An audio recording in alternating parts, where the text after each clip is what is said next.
With that, let me now turn to the item under consideration is offered by Representative Gallego, H.R. 6181. I ask unanimous consent that the Subcommittee for Indigenous Peoples of the United States be discharged from further consideration of the bill. Without objection, the bill will be considered as read and open to amendment at any point. I now recognize Mr. Gallego for his opening comments on the legislation. Sir, you're recognized. I want to thank Chairman Grijalva. I want to thank Chairman Grijalva for bringing my ANS of the Samish Indian Nation Land Reaffirmation Act up for consideration today. This ANS would reaffirm the Samish Indian Nation's ability to take land into trust, just like other federally recognized tribes. Specifically, a 6.7-acre parcel of land that the tribe has been trying to put into trust for over 10 years.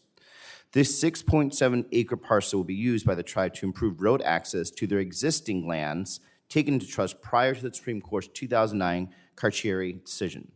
The Department of Interior, based on work done by the Obama, Trump, and Biden administration, agrees that Samish should be able to take this land into trust as well. This ANS, like many bills we see in the Indigenous Peoples Subcommittee, would allow this land to be taken into trust by righting a wrong done to the Samish Indian Nation. In 1969, the Samish Nation was left off BIA's list of federally recognized tribes due to a clerical error, an error that was confirmed by the courts when Samish was re-recognized decades later in 1996.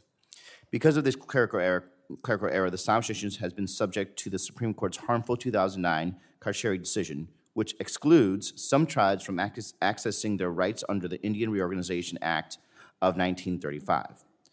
The Indian Reorganization Act forms part of the bedrock of tribal sovereignty by allowing tribes to take land into trust to reclaim their homelands. In essence, this ANS is a Samish-specific Carcieri fix. As my colleagues know, 302 bipartisan members of Congress recently voted for Representative McCollum's more comprehensive Carcieri fix on the House floor.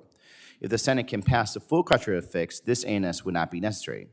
But we've yet to see any progress on the Carcieri fix in the Senate, and the Samish tribe has been denied their rights for too many decades. It's time for Congress to right this wrong. That's exactly what this ANS does.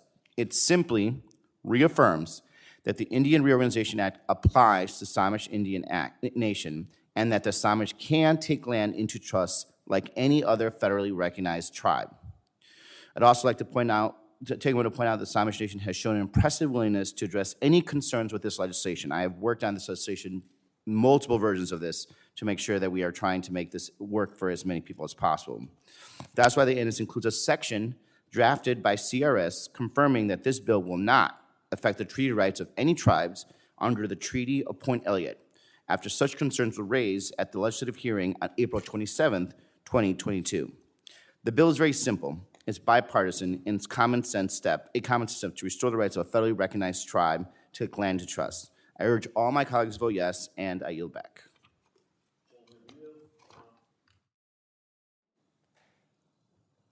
Any further debate on the legislation before we begin the amendment process? Anyone seek to be recognized? Mr. Chair. Mr. Westerman. Thank you, Mr. Chair. And as introduced, H.R. 6181 would ratify and put into federal law a non-final November 2018 decision of the Bureau of Indian Affairs, their Northwest Regional Director made to acquire 6.7 acre parcel of land into trust for the Samish Indian Nation. This seems like a pretty mundane, straightforward issue until you get into the details of it. At an April 27, 22 hearing, the Subcommittee for Indigenous Peoples heard testimony that several Washington state tribes have no concern with the 6.7 acre parcel being acquired in trust for the Samish Indian Nation. However, Washington state tribes are concerned about the prospect of Congress putting into law a bureaucrat's decision that is subject to a pending appeal and that could rewrite more than 40 years of federal case law on who the successors are in interest to the 1855 Treaty of Point Elliott. Despite representations that the bill was not intended to affect any treaty rights, the Samish tribe is representing to the state of Washington that the November 2018 Bureau of Indian Affairs decision confirms the Samish tribe's status as a successor in interest to 1855 Treaty of Point Elliott. While this ANS differs from the bill as introduced, concerns still can and continue to be expressed by tribes of the state of Washington. At the April 22nd or April 2022 hearing on this legislation, the Tulalip tribe provided testimony expressing concerns that the updated legislation still leaves the door open for the Samish tribe to argue that if enacted, the legislation would ratify a November 2018 BIA administrative decision and reopen long-settled treaty issues. The committee should not take concerns as important as treaty rights lightly. This committee should also not take intertribal disagreements or the positions of the elected members of Congress who represented the impacted area lightly. Notably, H.R. 6181 is not sponsored or co-sponsored by any member of the Washington State delegation, Republican or Democrat. While one member of the delegation did briefly co-sponsor the bill, they removed their name from the bill shortly thereafter. I believe that these facts alone should give this committee pause about proceeding with the bill. I support the 5 tribes in Washington coming together to find a solution that addresses all concerns. In its current form, I do not believe the committee should move forward with this legislation, and I urge my colleagues to oppose the ANS to H.R. 6181. And I yield back. Gentleman yields. Anyone else wish to be recognized? Mr. Huffman? Thank you, Mr. Chair. I yield my time to Mr. Gallego. Thank you, Mr. Chair and Ranking Member, for your comments. The bill is not and has never been about treaty rights. It's about reaffirming the right of all federally recognized tribes, including the Samish, to take land into trust, something that we've accepted as part of everyday work and responsibilities and rights of treaties. The Samish Nation has gone to great lengths, and I've worked on this bill over a couple of sessions to address the unfounded concern this bill will impact treaty rights. Specifically, treaty rights concerns were raised by the opposition's witness for the Tulalip, for example, at the April 27th hearing in regard to ANS. At the hearing, the opposition witness stated that Tulalip tribes have sought provisions in past Samish bills that would affirm that no treaty rights of any tribe would be affected. In reality, it has been the Samish that has included that language, treaty neutrality provisions, in its past bills, although those offers had never moved the opposition. Nevertheless, the Samish once again agreed to add that language, and it is in this particular bill, to this ANS after the April hearing it says in itself, nothing in this act shall be interpreted as affecting treaty rights under the Treaty of Point Elliott. It doesn't get more clear than that. Any claim that this bill would impact treaty rights, I don't see how it happens if we actually literally say in there that it will not impact the treaty rights. Lastly, I understand the concern about Washington delegation. I have spoken to the Washington delegation. We have many people that are neutral, at least on the Democratic side. We have some of the Republican members that are neutral also. But I also want to remind my colleagues here that our responsibility is directly for Congress to tribal nations. It's not to state delegations. That's why we were given this very strong responsibility to represent them and to work with them, and that the tribal relationship between Congress and our tribe. So that being said, I have compromised and worked as much as I can on this language. I have no problem continue to moving forward, provided that it's continue to be done in good faith. Like I said, we put the question in there, try to take the question out about treaty responsibilities, about whether this is going to affect any treaties.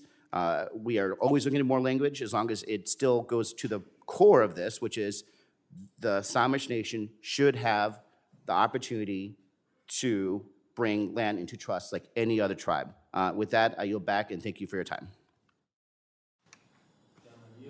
Anyone else wish to be recognized? Ms. McCollum? Thank you, Mr. Chair. I thank the author of the bill for his continued reaffirmation to work to make good faith efforts happen in order to have this bill move forward. And I use the word reaffirm when I said that because reaffirm seems to be the reason why we're here today.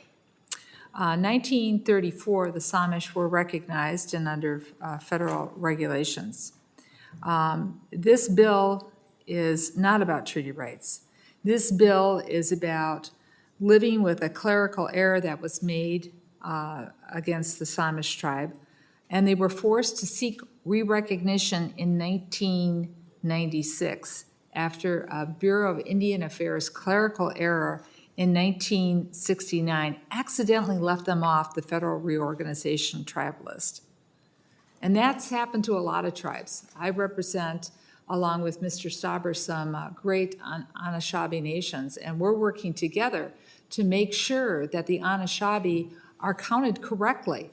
Sometimes the Bureau of Indian Affairs counts the entire Ojibwe nation as they organize and as they work together, sometimes as one. But we know them in Minnesota to be separate individual tribes, which need to be recognized that way. But depending upon which Bureau of Indian Affairs spreadsheet you look at, they're treated differently, a clerical error. So at the heart of this is fixing a clerical error.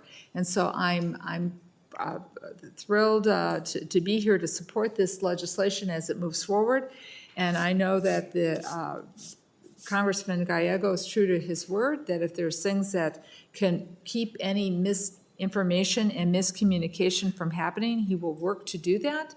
But at the same time, we cannot allow this clerical error to continue to punish this tribe.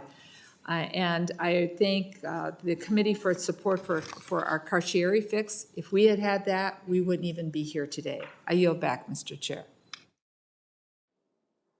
Gentlelady yields. Anyone else wish to be recognized?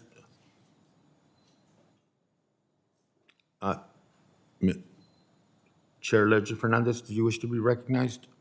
I forget to look up on the screen sometimes.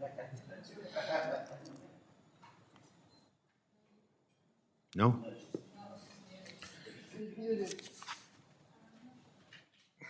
You're muted at this point.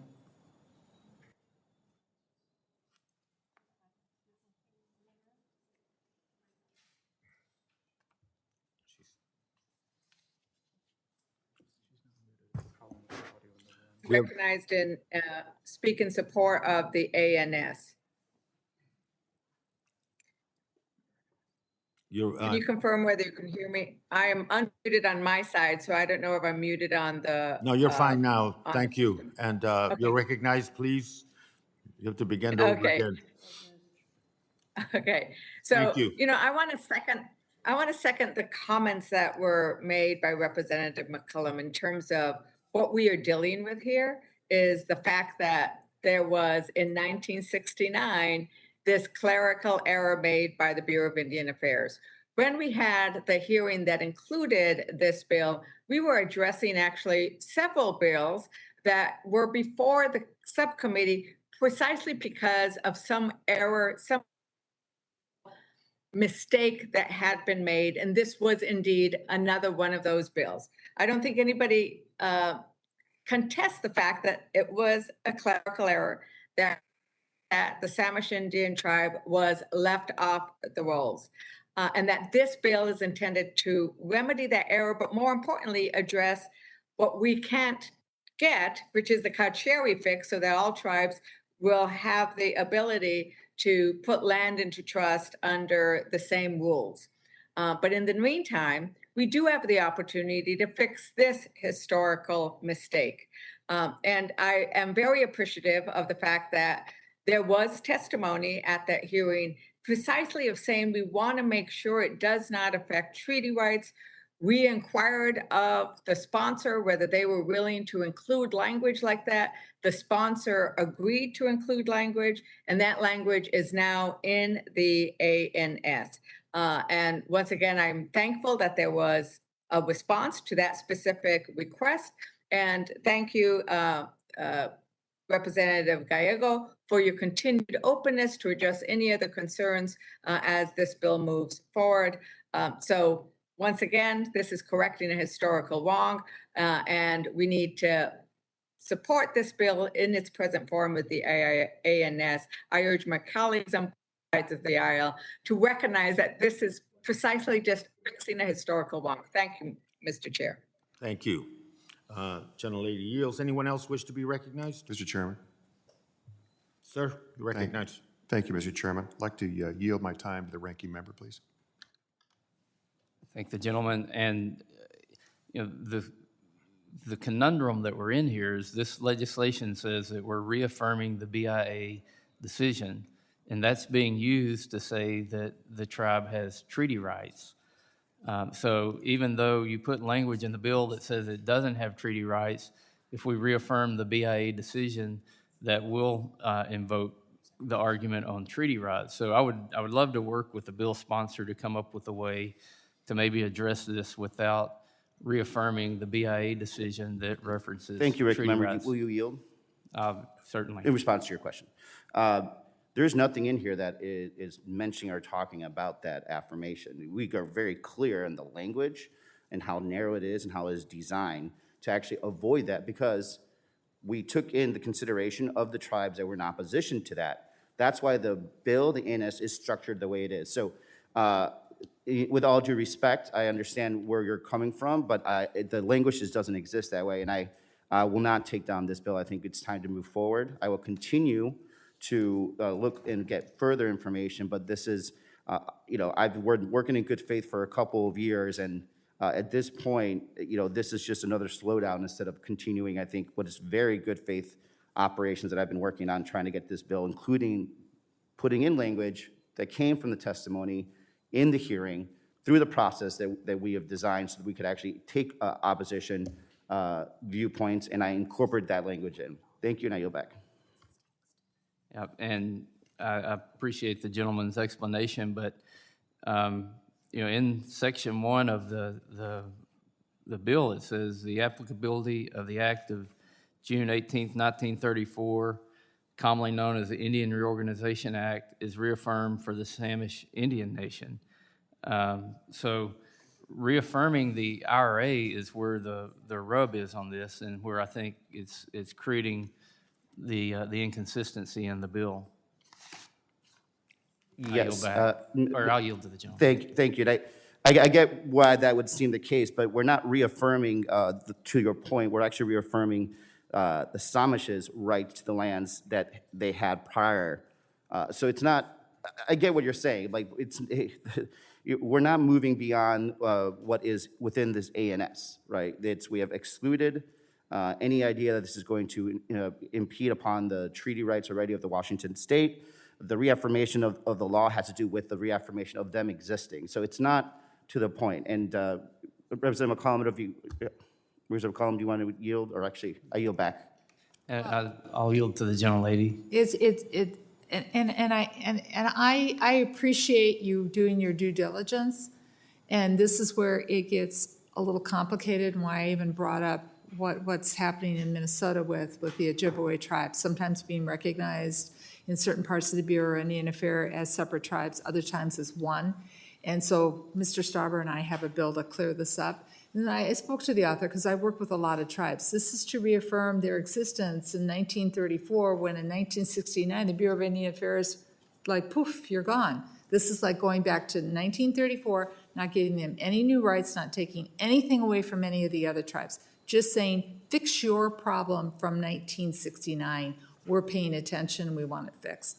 And I thank the gentleman for yielding me, and I yield back.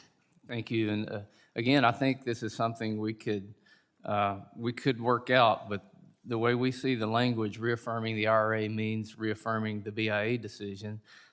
So we simply can't support the bill that is written. And Mr. Chairman, I yield back. Thank you. Gentleman yields.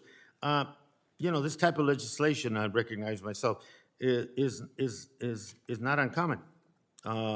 Congress routinely passes legislation that impacts ongoing appeals or litigation. 2014, Congress passed the Gun Lake Trust Land Reaffirmation Act, reaffirming land taken into trust for the Gun Lake tribe, and specifically ended litigation filed in opposition to the department's determination. Additionally, in 2021, the House passed H.R. 6382, reaffirming the Secretary of Interior's authority to take lands into trust for all federally recognized tribe, hopefully ending the litigation filed on carcieri claims. And I'm for intertribal unity at all levels, but sometimes in Indian country, like everywhere else in the world, including this present meeting room, not everybody's going to agree. And, but we can't let, I think, that stop us from doing what is right and taking the corrective step and to correct an error that was made, but in unrecognizing the tribe and reaffirming the recognition of the tribe and nothing else. And I think I want to thank Representative Gallegos when he began working on this a couple years ago, it seems, more than that, and the differences that he had to approach and reconcile with other tribes and with other members has produced this. And I think this protects everybody else, but reestablishes what was lost through clerical error to the Samish tribe, which was their recognition under as a tribe. With that, I yield. Will the gentleman? Absolutely yield to the ranking member. Mr. Chairman, you make a great point, so I would ask the question, why not take land in trust? Why go down this affirmation route instead of taking land in trust? I yield to Mr. Gallego. Thank you, Mr. Chairman. Respected member, this is the only legal way for them to take land into trust in order for Yeah. us to actually pass this. That's why I'm going through all of this, or else it's impossible for them to actually take land into trust. Because if they were a recognized tribe prior to certiorari, they would have actually had that right. Now they don't have the right. So I'm trying to close that gap. So that's it. Yeah, and if the gentleman will yield, never has Congress terminated tribes' judicial review rights in the past, so.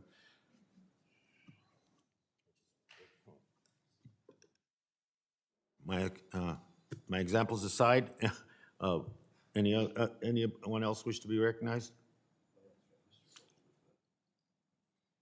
Anyone that is not present in the meeting room wish to be recognized?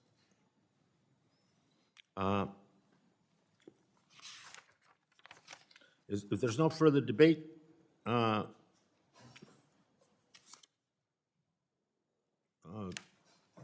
we will begin the amendment process, but without objection, the ANS offered by Representative Gallego is considered as read and open to amendment at any point. So ordered. Is there any amendments to this bill? If there are no amendments, the question is on adopting the ANS. I will pause so that members joining us remotely can unmute. All those in favor indicate by saying aye. Aye. Aye. All those opposed, I always forget that pause period, you know. All those opposed indicate by saying no. No.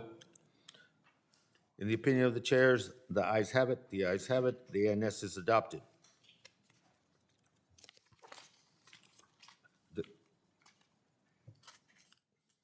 The question is adopting the bill as amended in order to February reported to the House. Again, I will pause so the members join us remotely can unmute. All those in favor of the legislation, please indicate by saying aye. Aye. Aye. All those opposed, no. No. In the opinion of the chairs, the ayes have it, and the bill is adopted as amended. Mr. Chair, we request the ayes and nays. A recorded vote has been requested. This vote will be postponed pursuant to the prior announcement. The item for consideration now is H.R. 6063, offered by Representative McCollum. Mr. Chairman, Yes. I would like to make a statement under a procedural statement. Let me extend. Mr. Westerman, you're recognized. Under Committee Rule 5C, I give notice of my intention to file additional or dissenting views on the bill just considered in all bills considered during this markup, and I ask unanimous consent that this notice be extended to all members. Thank you, Mr. Westerman. So ordered.